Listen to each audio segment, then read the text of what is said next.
Hi friends, it's pretty well known at this point that we're finally going to be getting a remake of Final Fantasy VII after many years of asking for it.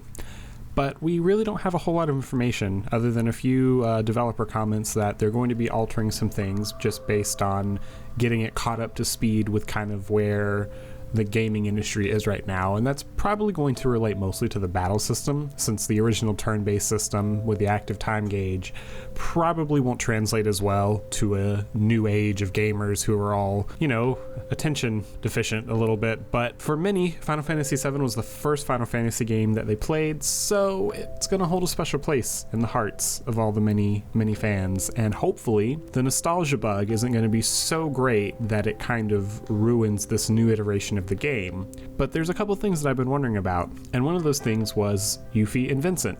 The two characters, they're very well known in the game series, but in the original game they were optional characters that you unlock through a series of dialogue. Yuffie trying to rob you of your materia, and Vincent was busy brooding in his coffin at the bottom of the Niflheim mansion. But will they still be optional in the remake, or will the developers incorporate them into the story in a way that they will have to join your party? Exploration and unlockables is something Final Fantasy VII had going really well for it, but think of all the expanded canon that has been added to 7.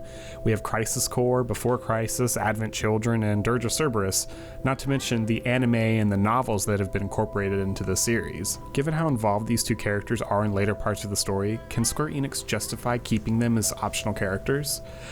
I was talking to Captain Shack about this, and he thinks they'll leave them as optional because he believes that the game developers won't take the choice away from the player.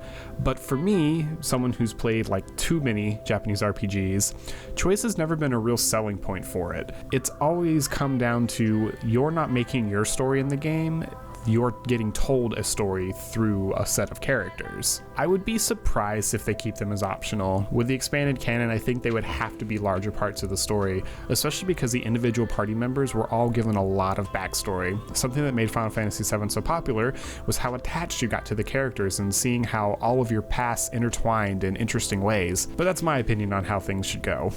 But I want to know what you guys think. Do you think Vincent and Yuffie are going to remain optional, or do you think Square Enix will go ahead and make them a part of the main story and include them in your party whether you want them or not?